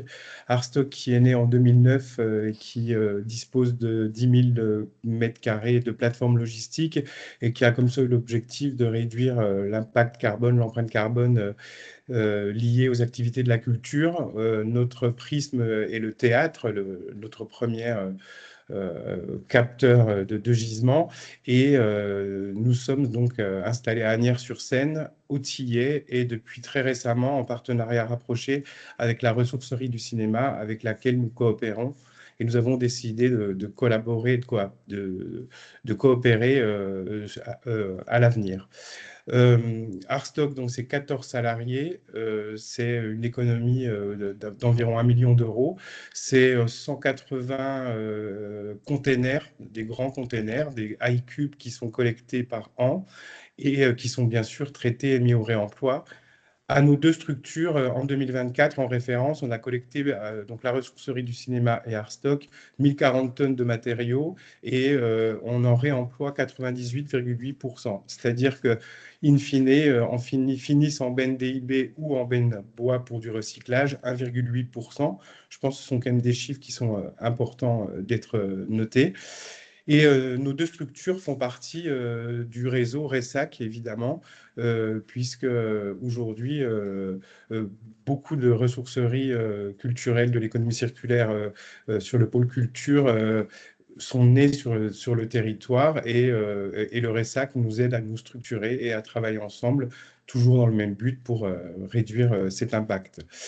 Normalement, Karine de Polignac, que j'excuse, devait faire cette présentation. Moi, j'y étais donc parachutée la semaine dernière parce qu'elle a des problèmes personnels qu'elle doit régler. En attendant, je vais quand même vous parler d'un projet qu'elle mène à la ressourcerie du cinéma, puisqu'on est là pour parler de ça, sur l'économie de la fonctionnalité. On parlait des feuilles de décor au cinéma tout à l'heure. Il est évident qu'aujourd'hui, la ressourcerie du cinéma peut être un apporteur de solutions.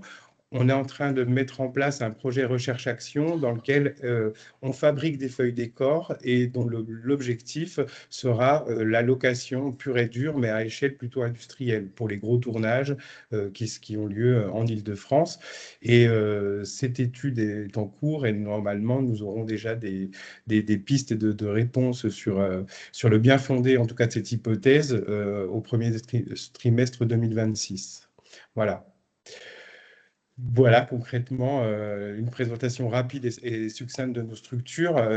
Que dire de plus, à part que des équipes tous les jours travaillent au réemploi des matières, essayent de convaincre les productions, que ce soit dans le théâtre ou dans le cinéma, de ne plus jeter. Aujourd'hui, on sait qu'en Île-de-France, il y a encore beaucoup de gisements qui terminent chez Valdelia ou ailleurs et que l'économie circulaire, en tout cas les ressourceries culturelles, qu'elles soient la réserve des arts, la ressourcerie du cinéma ou Arstock, ou même des structures comme Muto sur les territoires franciliens, sont des acteurs d'avenir pour le secteur, en tout cas du point de vue de la matière, bien sûr. Je peux Merci peut-être... beaucoup. Ouais, voilà. Oui, Voilà. non, Non, j'allais ça dire suffit.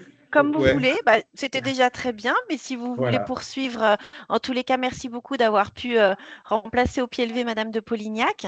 Et puis, Ouais. c'est pareil, on met des liens dans le chat ou s'il y a des questions. Et on peut passer comme ça. Peut-être Oui, juste pour ajouter suite à la présentation de Yann. Donc voilà, en effet, donc comme l'avait mentionné au tout début Anne-Sophie, donc il y a différentes ressourceries culturelles donc sur l'Île-de-France. Donc Yann, en tant que représentant d'Arstock, en fait partie, la ressourcerie du cinéma. Il y a également la réserve des arts. Donc tous ces acteurs-là font partie du réseau mentionné par Yann, donc le RESAC. Et c'était juste pour faire un petit clin d'œil, du coup, comme cet atelier ça vous a été présenté par Émilie, il se divise en 2 temps. Il y a un deuxième temps où il est prévu justement une visite apprenante aussi sur site. Donc là, pour le coup, ce sera la réserve des arts à Montreuil pour du coup avoir des éléments de présentation et aussi pour visiter le lieu. Et n'hésitez pas, enfin voilà, de toute façon, on vous remettra aussi les liens comme ça vous a été mis dans la conversation et aussi les coordonnées, si tu en es d'accord, Yann, pour Bien sûr. voilà, du coup rentrer en contact avec ces acteurs précieux sur nos territoires. Merci. Merci Céline. On va passer donc aux acteurs du territoire. Donc Jean Peucher, chef de projet filière industrie culturelle et créative à Plaine Commune. Et je pense qu'il doit y avoir des micros ouverts parce qu'on entend un peu de bruit. Oui. Alors moi je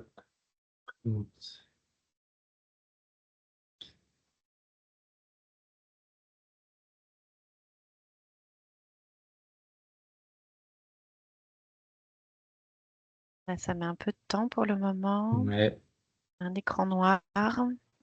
C'est OK pour nous. c'est bon pour vous? Oui, si vous Ok. pouvez Alors l'agrandir. je mets ouais. Ok. Merci. Super. Bon. Bah alors bonjour à toutes et à tous. Alors moi je suis Jean Péchard, je travaille à Plaine Commune, donc PT au nord de Paris, en tant que chef de projet sur la filière des industries culturelles et créatives. Pour vous faire un petit contexte sur la filière des industries culturelles et créatives sur Plaine Commune, c'est une filière qu'on a identifiée parmi 3 filières locomotives euh, pour l'ensemble des activités économiques du territoire. Donc elle fait partie de ces 3 filières. On compte aussi le tourisme, les activités productives et industries innovantes. Et donc cette 3e filière dont je suis en charge, on a pu aussi faire une étude sur le territoire pour faire un diagnostic territorial et connaître ces enjeux à l'aune de toutes les crises auxquelles elle peut faire face. Euh, Cette filière, on considère que c'est une opportunité pour le territoire. L'étude, elle a permis de relever cette opportunité tant sur les défis en matière de maintien de notre tissu historique de l'audiovisuel, qui est assez fort, mais aussi l'ancrage socio-économique de la filière et l'accompagnement des activités dans leur transition numérique et écologique. Ces 3 grands défis un peu constituent aujourd'hui les axes de notre feuille de route, mais c'est une feuille de route qu'on essaie de construire au fil de nos actions pour la filière et auprès de nos acteurs. La filière, elle compte 9000 emplois sur le territoire, majoritairement dans l'audiovisuel, mais aussi dans les arts visuels, le spectacle vivant et les métiers d'art, qui sont également structurants. Et on a à cœur d'accompagner toutes ces structures économiques et les fabriques culturelles dans leur transition et de créer des synergies aussi bien entre elles que entre les différents secteurs qui composent la filière. Pour ce qui est de l'économie circulaire sur le territoire, notre démarche, elle est assez ancienne. En fait, depuis 2017, on a lancé un dispositif métabolisme urbain et une charte économie circulaire qui est plutôt appliquée au BTP. Mais cette démarche, elle est très portée par la collectivité. Elle vise en fait globalement à généraliser le réemploi et la réutilisation des matériaux et aussi à contrôler le flux des ressources de matière. Et nous, on aimerait du coup étendre cette logique aujourd'hui à la culture.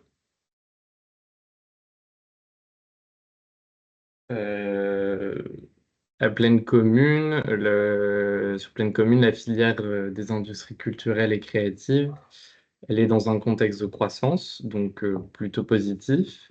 Mais ça cache aussi de vrais défis de soutenabilité, de précarité liée à la difficulté de se pérenniser pour certaines structures un peu fragiles, ou des statuts compliqués liés à des métiers compliqués, et aussi une coopération qu'on aimerait encore plus soutenir parce qu'on a un territoire assez dense en équipement, mais qui manquerait à davantage qui gagnerait à avoir davantage de synergie.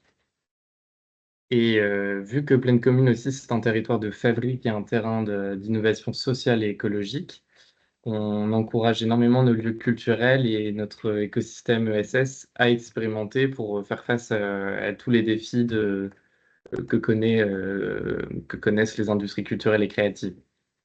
Donc l'économie circulaire, pour nous, c'est un vrai levier d'innovation sur Plaine Commune pour transformer les pratiques culturelles et accompagner toutes les mutations de la filière finalement.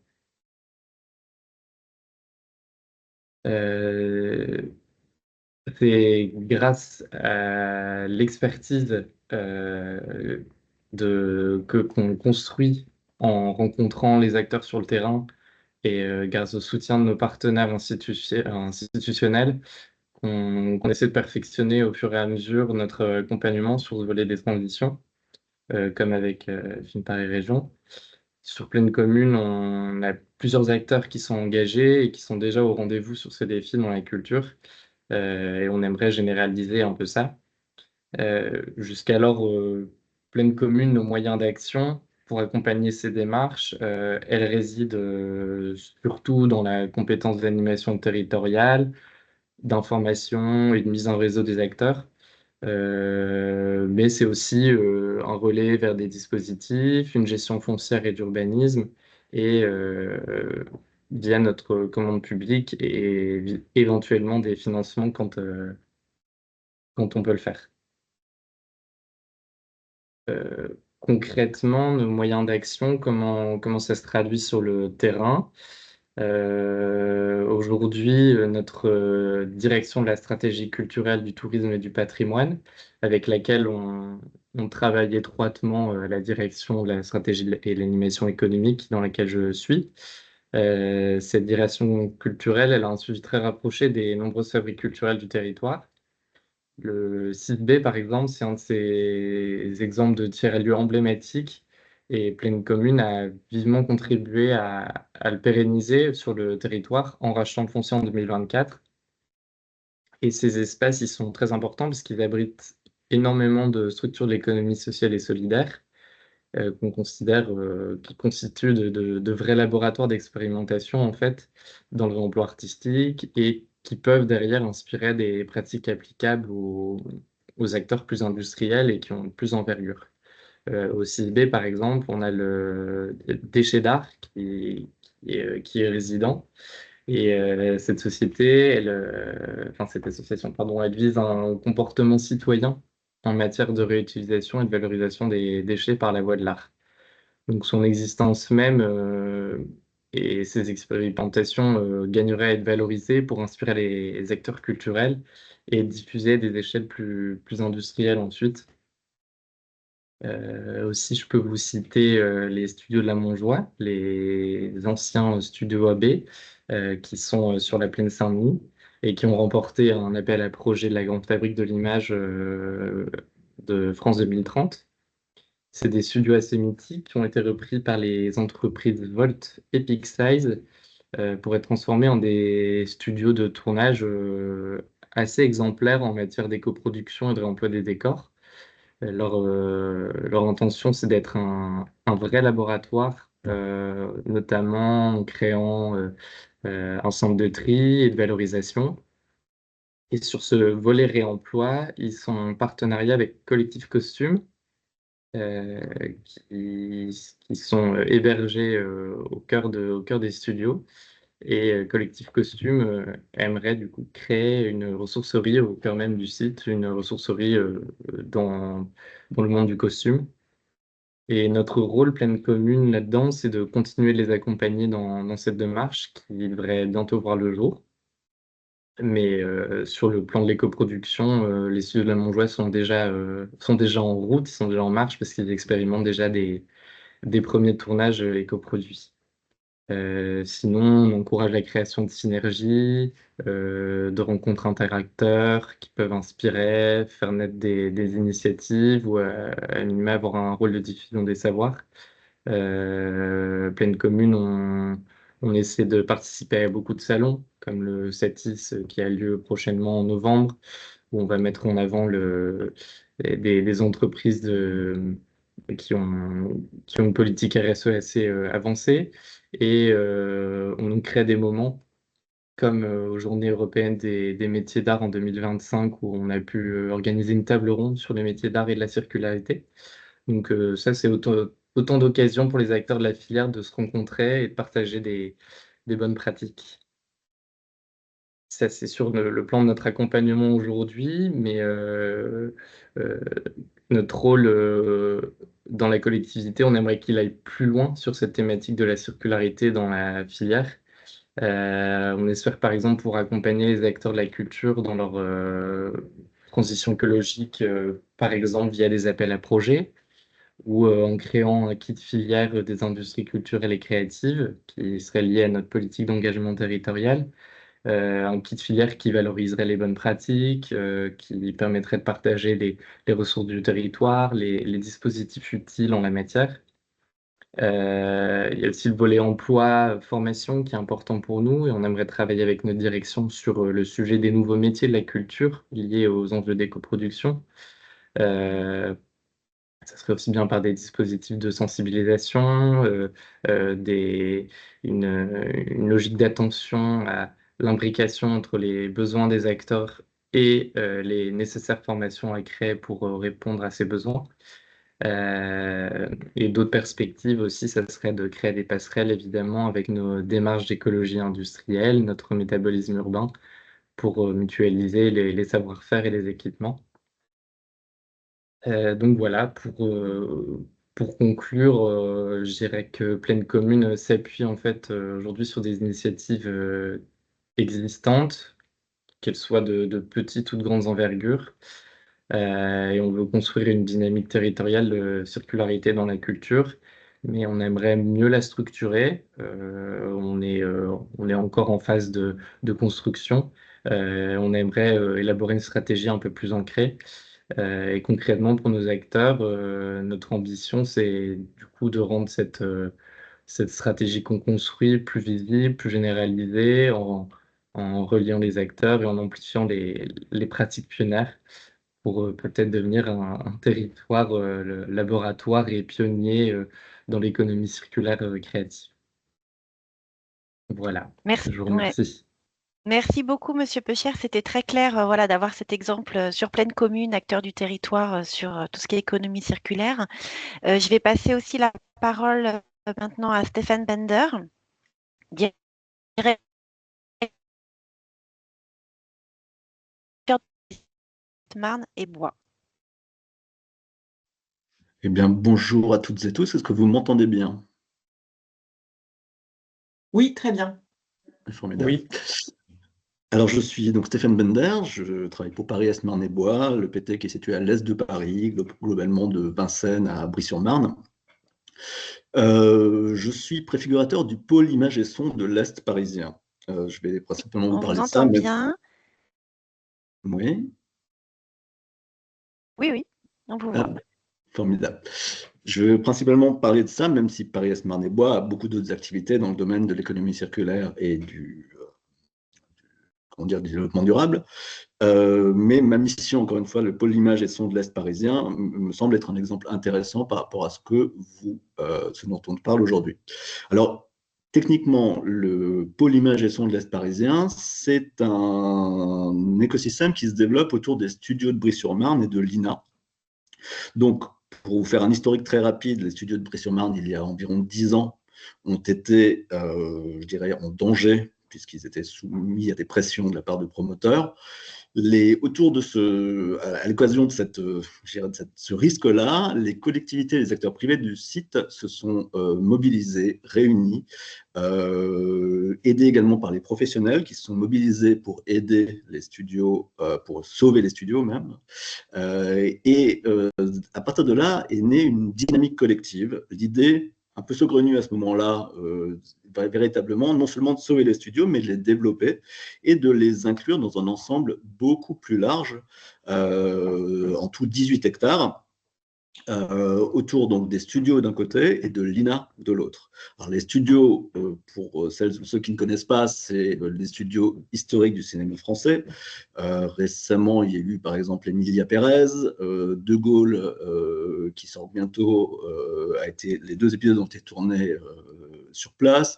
Les Misérables, il y a encore 15 jours, tournés au studio de Brie. C'est 600 personnes par jour qui travaillent sur des films et des séries premium françaises et étrangères. L'INA, c'est non seulement le média patrimonial de l'audiovisuel public, mais c'est également un centre de formation qui forme 350 étudiants par jour et 3350 étudiants par an et 3000 étudiants, apprenants plutôt en formation continue, donc des professionnels qui se spécialisent. Donc, autour de cette double colonne vertébrale, les différents acteurs du pôle d'image se sont vraiment activés pour créer, comme je vous le disais, une dynamique.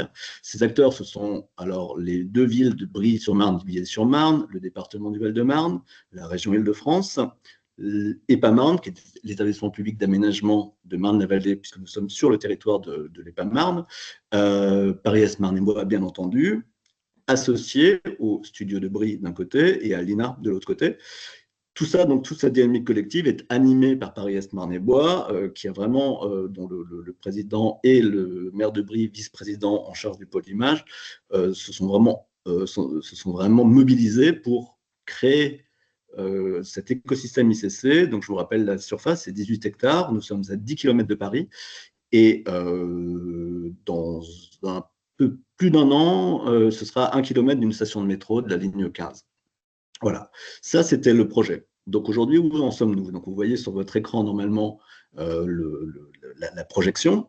On a plusieurs projets, je pense pas me tromper, mais on est sûrement la concentration de financement Grande Fabrique de l'Image France 2030 la plus importante, puisqu'on a au moins 3 projets sur place qui bénéficient d'un soutien fort de la Grande Fabrique de l'Image.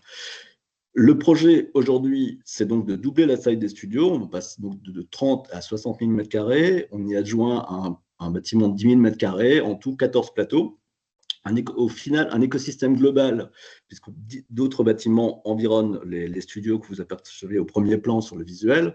En tout, on aura donc 34 000 m² au total de locaux pour les activités des prestataires, mais également des logements en acquisition, en location, fléchés vers des professionnels du secteur, des résidences étudiantes, des résidences gérées, donc type appart-hôtel, des commerces, un parc. Et dans tout cela, on a déjà aujourd'hui, alors que le chantier ne fait que commencer, quand chantier des studios, j'entends, on a déjà plusieurs, je dirais, réussites, puisque nous avons notamment l'école Méliès qui s'installe ces jours-ci dans un bâtiment que l'INA met à disposition de partenaires. On a des prestataires d'accessoires, des prestataires de costumes, on a un prestataire en mur LED qui est d'ores et déjà dans les studios. Donc, véritablement, à ce jour, la dynamique a déjà démarré, a déjà commencé à se concrétiser, et la date de livraison des studios en 2027, ce qui sera également celle de plusieurs autres bâtiments environnants, nous permet de dire qu'on sera à ce moment-là un des plus grands centres de production et de formation en Europe. Parce qu'encore une fois, cet écosystème, je vous le disais, est un écosystème complet qui associe la formation des professionnels et la production, donc la fabrication. Alors, en quoi ce projet contribue-t-il à toutes les questions que nous abordons aujourd'hui? Alors, d'une part, il y a la dimension, je dirais, construction dans l'ADN. Je vous ai dit d'ores et déjà que France 2030 soutenait Grande Fabrique de l'Image France 2030 a apporté un soutien fort, et comme vous le savez, dans l'ADN de France 2030, il y a un fort volet environnemental. Ça, c'est une première chose. Ensuite, les différents acteurs que nous avons sur place, donc l'INA d'un côté, qui se décrit lui-même comme un éco-campus à de fortes exigences. C'est le bâtiment de 20 000 m² qui a été entièrement rénové récemment et répond à toutes les normes les plus exigeantes. De l'autre côté, AXA, IM, qui est l'investisseur principal des studios, a également un très haut niveau d'engagement écologique. Par exemple, il y a un projet de géothermie. L'intégralité de l'énergie des studios de Brie sera apportée par un projet de géothermie profonde et également un certain nombre de panneaux solaires qui sont prévus. Ensuite, donc ça, une fois qu'on a parlé je dirais de la carcasse, maintenant, qu'est-ce qui va s'y passer? Eh bien, notre objectif en créant cet écosystème, c'est en premier lieu de profiter de la proximité géographique de tous les acteurs, puisque entre les accessoires, les costumes, les prestataires techniques, les plateaux de tournage et je dirais tout ce qui peut se passer sur le site, il résultera mécaniquement une réduction des transports. Et comme le disait Karine un peu plus tôt, les principaux postes d'impact écologique, c'est les transports, le décor et l'énergie. Donc les transports, alors non seulement entre les studios et les prestataires, mais également entre les prestataires et toute l'Île-de-France, puisqu'on est vraiment dans cette logique de point nodal par rapport à toute l'Île-de-France. On est situé à quelques mètres seulement de l'A4 qui rejoint la 86 très rapidement.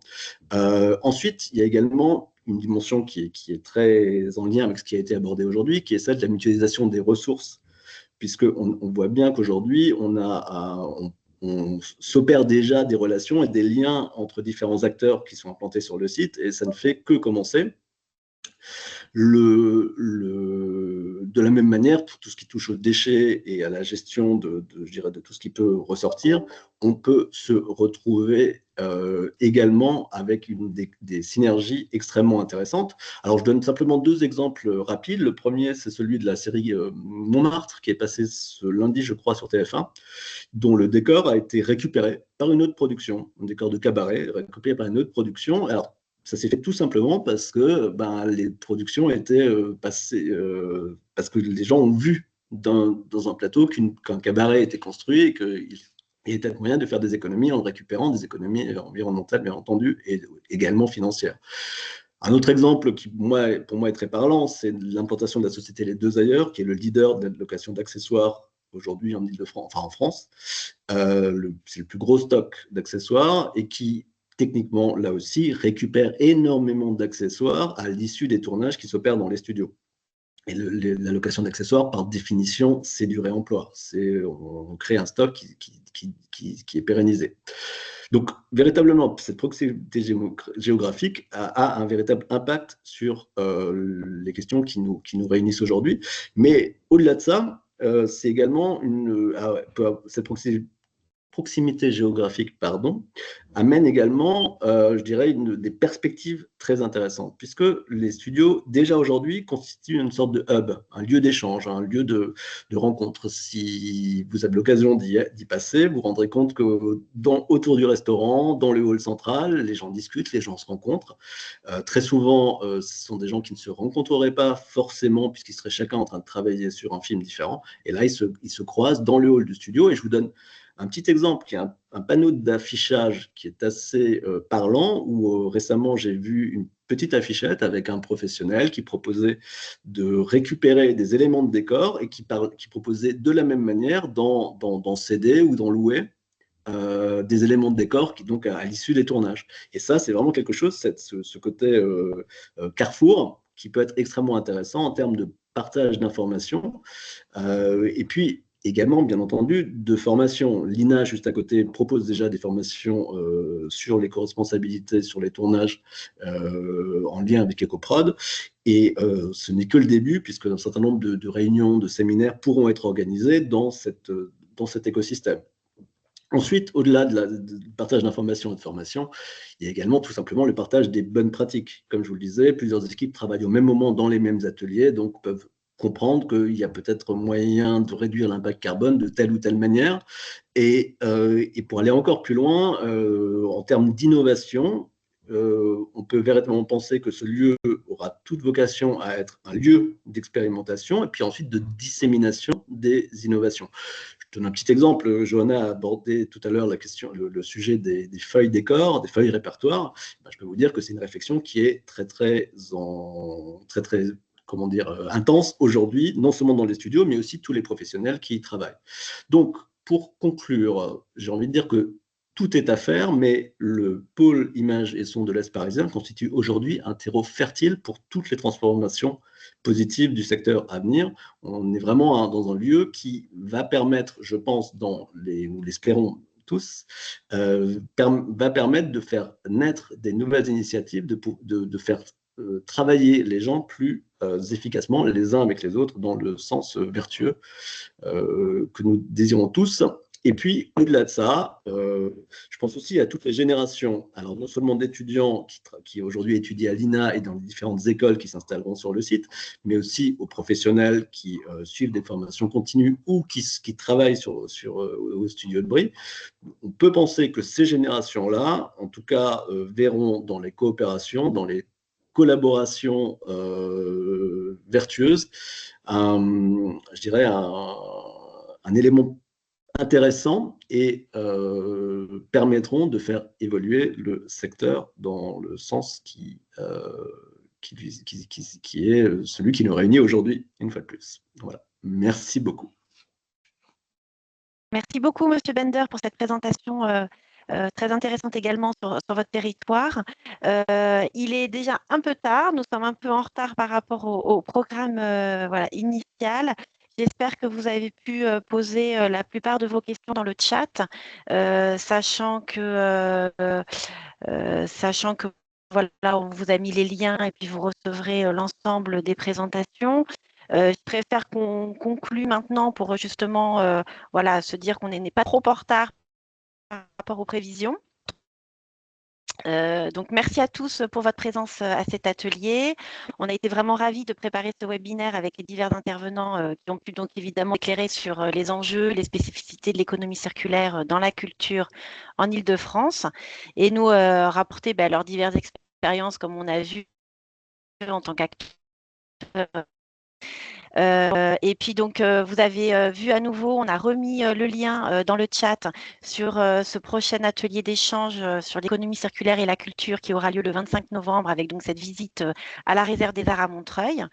Donc voilà, n'hésitez pas. Je pense que c'est bon pour tout le monde. Je préfère conclure maintenant, sauf si vraiment Karine, Johanna, Céline qui avaient donc préparé avec moi ce webinaire, mais je pense que c'est Non, c'est bon, juste pour redire par rapport à ce qui a été échangé sur le chat, que du coup, il y a les éléments de présentation, il y a certains participants également qui ont eu des problèmes de connexion, donc qui souhaitent accéder à l'enregistrement. Donc, comme l'a dit Karine, voilà, pas de souci, on vous remet les présentations, tous les liens vers les études, parce qu'il y a énormément de choses qui vous ont été sourcées et qui vous ont été présentées. Donc, du coup, on va faire un document ressource hyper précieux.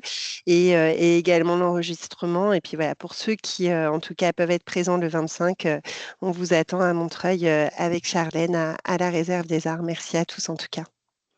Merci à tous. Au revoir.